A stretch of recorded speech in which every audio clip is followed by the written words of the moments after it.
नाज़रीन आदाब। लीजिए दोस्तों, इंतज़ार की घड़ियां ख़त्म हुई। आप ही के चहीते और क़ानूनी मशवरों से लबरेज़ ये प्रोग्राम लीगल पॉइंट्स लाइव में मैं एतमाद आप तमाम का इस एतमाद के साथ खैर मकदम करता हूं कि हमेशा की तरह आज भी आपको अपने हुकूक़ से वाकिफ़ करवाने की कोशिश करूँगा। दोस्तों, लीगल पॉइंट्स लाइव को शुरू करने के कई एक मकासद, कई एक वजूहात है। हमारी नज़र में अगर आप अपने आप को एक मुकम्मिल शख्सियत बनाना चाहते हो तो हमारी नज़र में either you should know the law of your land और at least you should know the law of your religion. यानी कम से कम आपको अपने लॉ ऑफ़ द लैंड से यानी अपने मुल्क के क़वानीन से वाकिफ़ होना बेहद ज़रूरी है। अदरवाइज़ आपको कम से कम अपने मज़ाहिब के क़वानीन से वाकिफ़ होना बेहद ज़रूरी है ताकि आप अपने आप को एक मुकम्मिल शख्सियत बना सकें। इन्हीं चीज़ों को मद्देनज़र रखते हुए मुनसिफ चैनल ये कोशिश करता है कि हर हफ्ते इन्हीं चीज़ों पर मुनस्सिर प्रोग्राम्स पेश करें। To know the law of your land legal points live को पेश किया जाता है। To know the law of your religion, ख़ासकर मुस्लिम लॉ से रिलेटेड हम एक राह हिदायत नाम करके प्रोग्राम पेश करते हैं हर हफ्ता और इतवार को रात 9 ता 10 बजे लीगल पॉइंट्स लाइव। इस प्रोग्राम में हर हफ्ते हम एक कानून पर या उससे जुड़े किसी उन्वान पर गुफ्तगू करते हैं। इसका मकसद ये होता है कि आपको अपने हुकूक़ से वाकिफ़ करवाया जाए, क्योंकि कानून से जुड़ी किताबों में अक्सर हमें एक जुमला पढ़ने को मिलता है कि ignorance of law is no excuse, यानी कानून गाफिलों की मदद नहीं करता। इन्हीं चीज़ों को मद्देनज़र रखते हुए मुनसिफ चैनल हर हफ्ते ये कोशिश कर रहा है कि आप तमाम के सामने हिंदुस्तान के मशहूर व मारूफ वकला के साथ साथ काबिल कानूनदा को इस प्रोग्राम में पेश करें ताकि वो अपने इल्म जो कानून से जुड़ा है, अपने तजुर्बात जो क़वानीन से जुड़े हैं, आसान ज़बान में आपको बताते हुए आपको अपने हुकूक़ से वाकिफ़ करवाएं। तो आइए नाज़रीन जानते हैं आज का उन्वान। हिंदुस्तान में दो किस्म के क़वानीन नाफिज़ हैं यानी इन्फोर्सेबल है।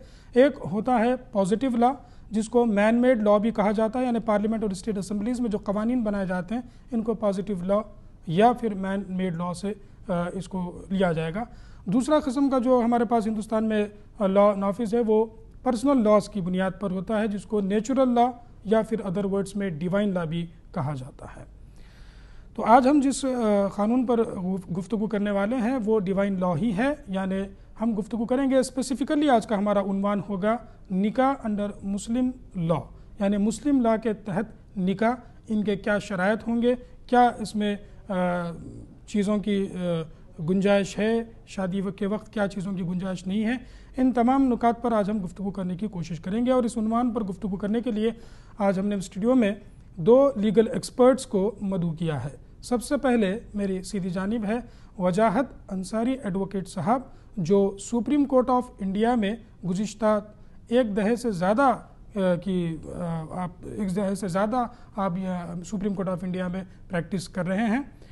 आपके बाजू में हैं हमारे आज के चीफ गेस्ट भी कहा जाएगा इस प्रोग्राम के फॉर्मर डिस्ट्रिक्ट जज ई इस्माइल साहब। आप एक फॉर्मर मेंबर भी रह चुके हैं ह्यूमन राइट कमीशन के। ह्यूमन राइट कमीशन के मेंबर जब आप यहाँ हैदराबाद में, आंध्र प्रदेश में जब आप उस अहदे पर फायज थे तो आपको बहुत ही नाम मिला था, क्योंकि सू मोटो एक्शंस लेते हुए बहुत सारी ह्यूमन राइट्स पर आपने गुफ्तगू की थी, बहुत सारे एक्शंस लिए गए थे, डायरेक्शंस दिए गए थे।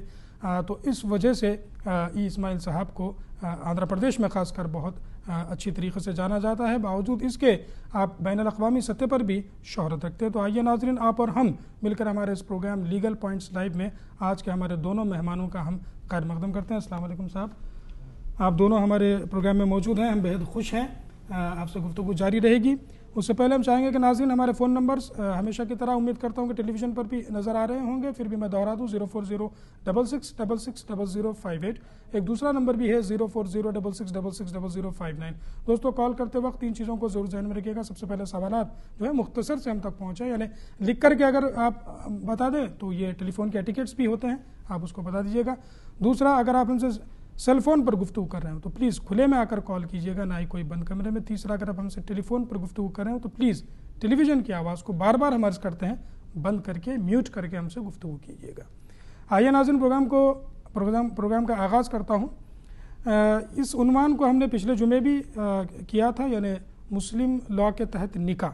इसके कुछ सवालात हमने ऑलरेडी पूछ लिए हैं, फिर भी आज जो नाज़रीन हमसे जुड़े हैं उनके लिए सबसे पहला सवाल मैं फॉर्मर डिस्ट्रिक्ट जज ई इस्माइल साहब से ये करना चाहूँगा कि मुस्लिम पर्सनल लॉ के जो सोर्सेस है वो कहाँ से लिए गए हैं। जी साहब। जी, अस्सलाम वालेकुम। गुज़िश्ता हफ्ते इस पर बातचीत हो चुकी थी, लेकिन मुख्तसरन मैं ये अर्ज़ कर दूँ कि मुस्लिम पर्सनल लॉ जहाँ तक है वो उसके सोर्सेस डिवाइन हैं और मेन सोर्स इसका कुरान है, जिसमें तकरीबन तमाम क़ानून बता दिए गए हैं। और अगर उसमें कुछ बाकी रह गया है तो फिर सुन्नत है। फिर उसके बाद फ़िक़ही मसाइल हैं, जैसे इमाम अबू हनीफ़ा, इमाम शाफ़ई, इमाम मलिक, इमाम हम्बली और दूसरे लोग जो इस पर अपने इज्तिहाद से उन्होंने कुछ आपके सामने मसाइल पेश किए हैं। ये सोर्सेज हैं मुस्लिम पर्सनल लॉ के। जी, तो नाज़रीन, जैसा कि हम गुफ्तगू कर रहे हैं कि आज निकाह अंडर मुस्लिम पर्सनल लॉ, तो मुस्लिम पर्सनल लॉ का मैं बेसिक हमेशा सवाल करता हूं कि मुस्लिम पर्सनल लॉ क्या है। फिर दूसरा सवाल हमारा ये भी होता है कि हिंदुस्तान एक सेक्युलर मुल्क है, फिर उसमें पर्सनल लॉस की इजाज़त कैसे दी जाती है। मैं इस्माइल साहब फार्मर डिस्ट्रिक्ट जज से फिर एक बार दरख्वास्त करूँगा कि इसको क्लियर कर दें कि ये सेक्युलर मुल्क होने के बावजूद इसमें पर्सनल लॉस की इजाज़त क्यों दी जाती है।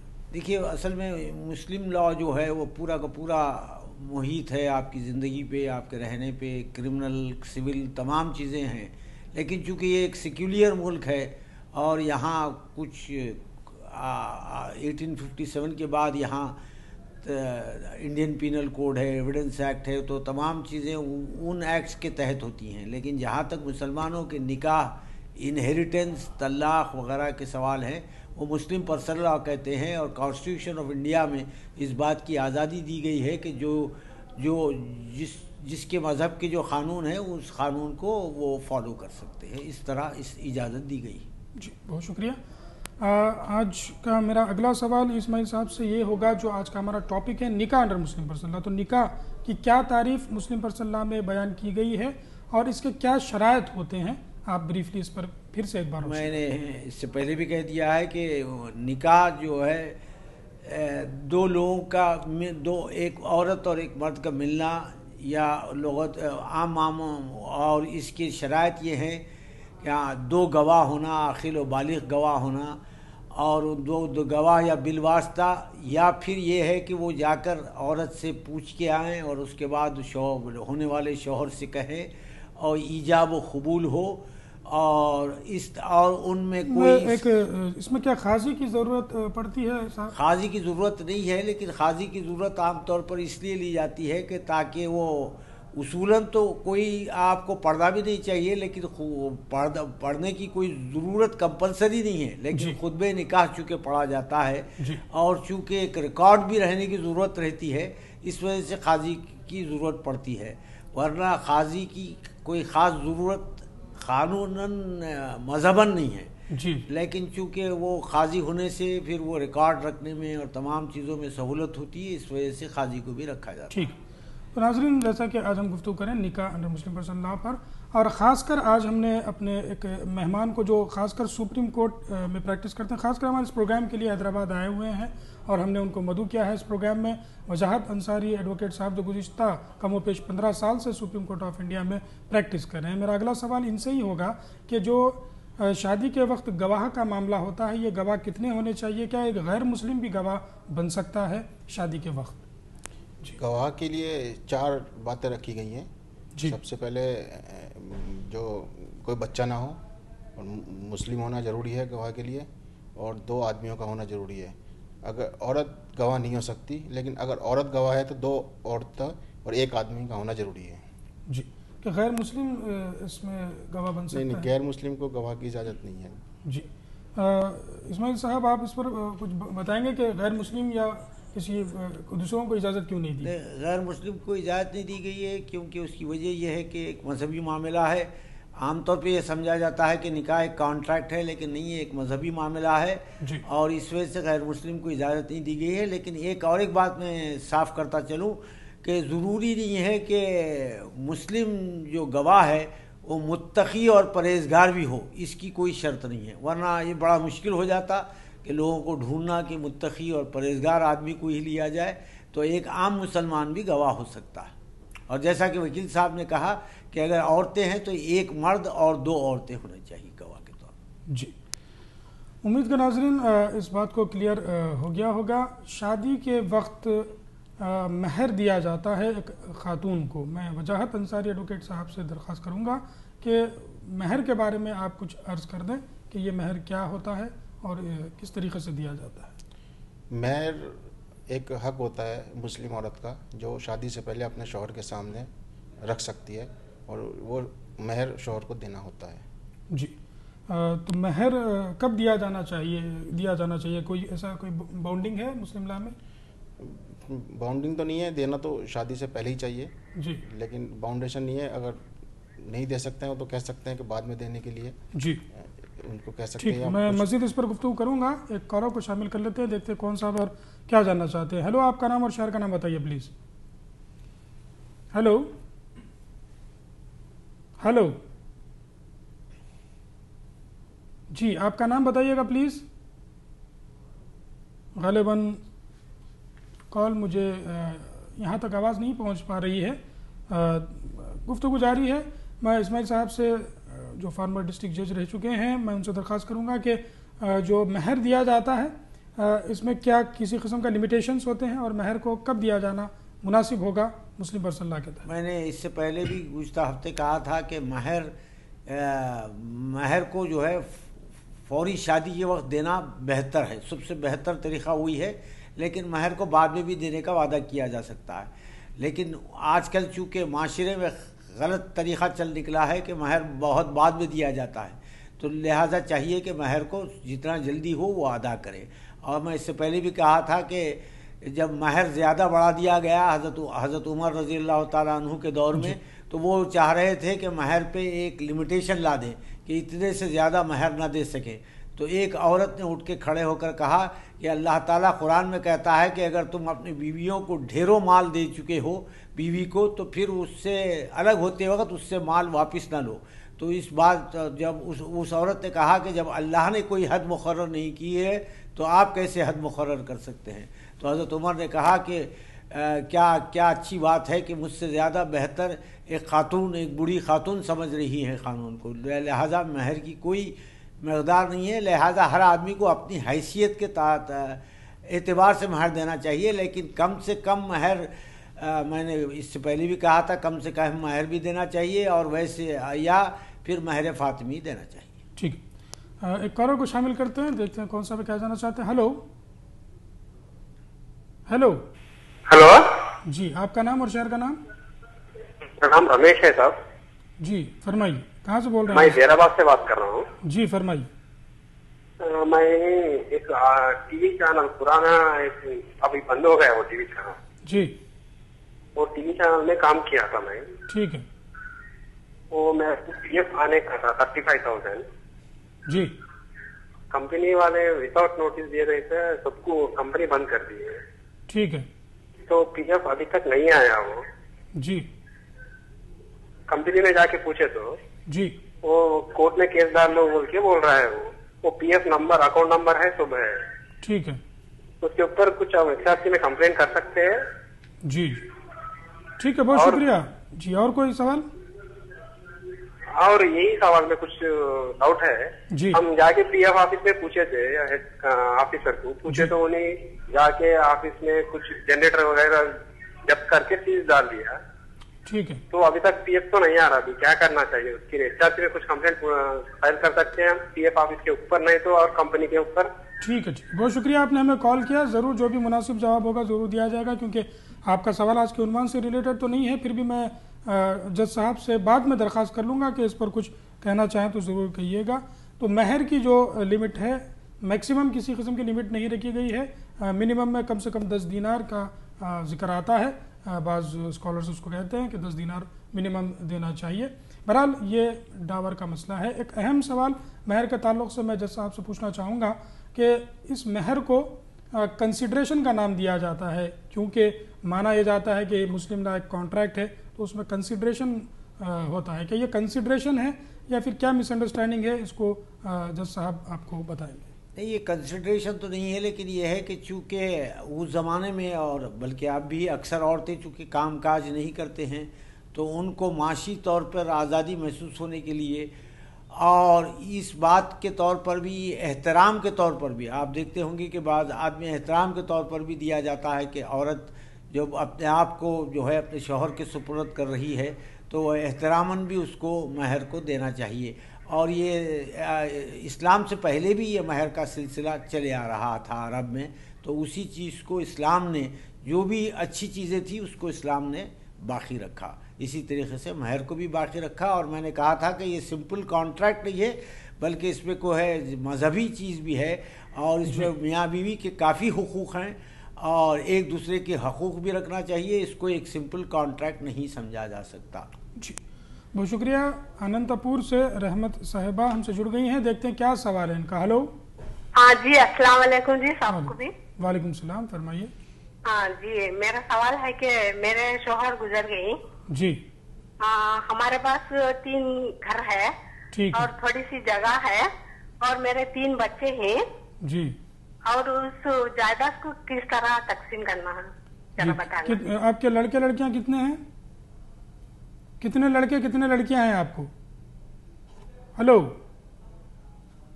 गालिबन कॉल ड्रॉप हो गई है। ये भी सवाल हमारे उन्वान से रिलेटेड नहीं है, फिर भी मैं ज़रूर जैसे ही मौका मिल जाए अहमद साहिबा मैं इस पर गुफ्तगू करूँगा, आप प्रोग्राम देखते रहेगा। तो बहरहाल जो कॉन्ट्रैक्ट, जो इसको कंसिडरेशन कहा जाता है डावर को, ये इस किस्म का कंसिडरेशन नहीं होता। ये एक सिक्योरिटी अमाउंट ख़वातीन को दिया जाता है, जो किसी भी मज़हब में इस किस्म के महर का जिक्र नहीं आता। किसी भी मज़हब में कमो पेश 1450 साल पहले इस्लाम ने एक सिक्योरिटी अमाउंट के तौर पर खातून को दे दिया गया था। पिछले हफ्ते में हमें कई कॉल्स उसूल हुए थे जिसमें जोड़े घोड़े की रकम का जिक्र किया गया था। मैं सबसे पहले वजाहत अंसारी साहब से पूछना चाहूँगा कि क्या मुस्लिम पर्सनल लॉ में किसी किस्म की दहेज लेने की इजाज़त है, क्या डिमांड किया जा सकता है? नहीं, दहेज लेने की कोई इजाज़त नहीं है इस्लाम धर्म के अंदर जी। और जहाँ तक है कि जो, और बल्कि लड़के वालों की तरफ से दिया जाता है जो एक महर की रकम जी, जो पहले से फिक्स कर सकती है कोई भी मुस्लिम महिला जी। तो दहेज का तो लेने का कोई रिवाज मुस्लिम में नहीं है जी। तो साहब, इससे पहले भी आपने डॉरी के बारे में बोला था, मैं आपसे ज़रूर इस पर गुफ्तगू करूँगा। एक कॉलर को मैं पहले उससे पहले शामिल कर लूँ। साजिद साहब मीरठ से जुड़ गए हैं, फरमाइए साहब आपका सवाल। हेलो जी, सवाल बताइए। अस्सलाम वालेकुम। वालेकुम अस्सलाम। जी, आप अपने टेलीविजन की आवाज़ को बंद कर दीजिए। 2 सवाल हैं जी, फरमाइए। हजरत, एक सवाल तो ये है जी। जी। हेलो सर, मेरी आवाज़ सुन पा रहे हैं? जी जी, आप टेलीविजन की आवाज़ को बंद कर दीजिए, मैं सुन पाऊंगा। जी सर, टीवी की आवाज़ तो सर मैंने कमी कर रखी है बहुत। कम नहीं, बिल्कुल बंद कर दीजिएगा। जी, फरमाइए जल्दी से सवाल। हजरत, सवाल ये है जैसे औरत की महर। जी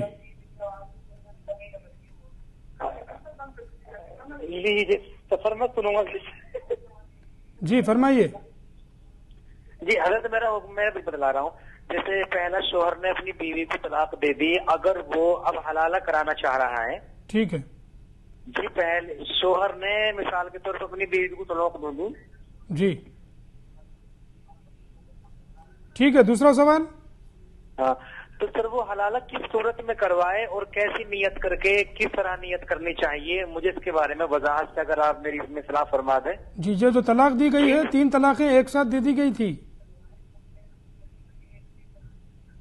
आपने टेलीविजन की आवाज़ म्यूट नहीं की साजिद साहब, मैं माजरत खाई से आपसे, ये हमें पसंद अच्छा तो नहीं लग रहा है, लेकिन फिर भी आप जो भी एक सवाल आपका हम तक पहुंचा है, इस पर हम ज़रूर गुफ्तगू करने की कोशिश करेंगे।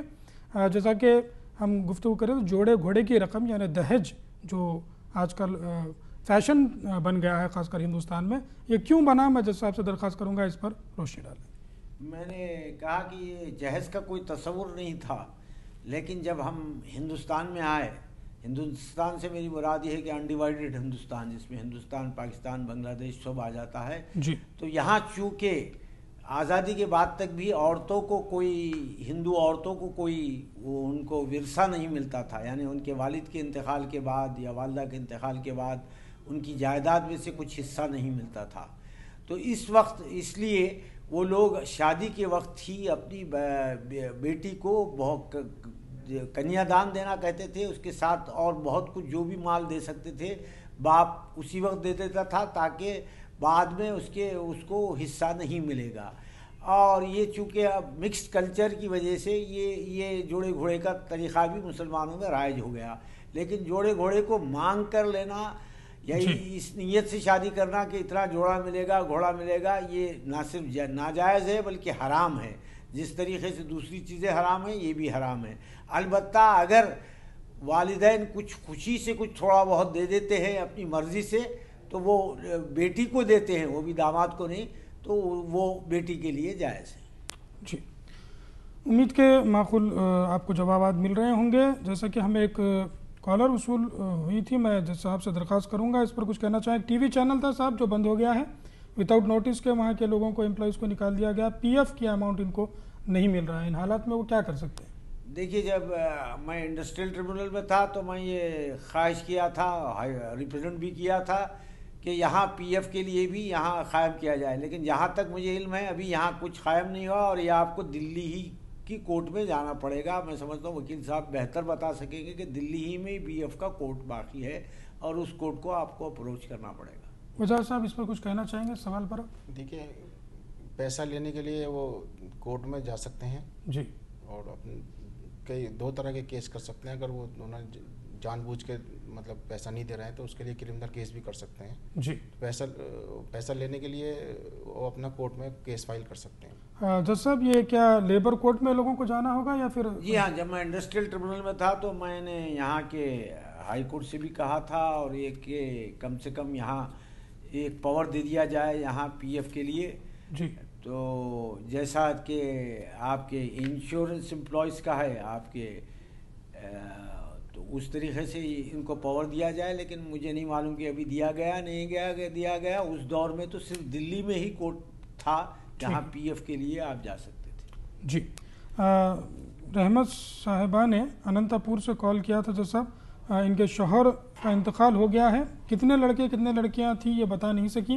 बहरहाल इनके 3 मकानात हैं, जो भी प्रॉपर्टी है। बहरहाल ये तो एक इनकी बीवी हैं जो शौहर का इंतकाल हो गया, बीवी और 3 बच्चे या बच्चियां हैं होगी, तो इसमें क्या जायदाद किस तरीके से तकसीम होगी? जायदाद इस तरीके से तकसीम होंगी कि 2 आने यानी 1/8 1/8 हिस्सा इनको मोहतरमा को मिलेगा जिन्होंने सवाल किया, और बाकी 7/8 यानी 7/8 जो है उसमें अगर 2 लड़के 1 लड़की है तो 5 हिस्से होंगे, और अगर 1 लड़का 2 लड़की हैं तो 4 हिस्से होंगे। लड़के को 2 मिलेंगे, लड़कियों को 1-1 मिलेंगे। अगर तीनों लड़कियां होंगे तो तीनों को बराबर बराबर मिलेगा। जी, रहमत साहब, जैसा कि साहब ने फरमाया, उम्मीद कि आपको जवाब मिल गया होगा। फिर भी ना मिले तो मैं इसको फिर क्लैरिफिकेशन कर दूंगा। एक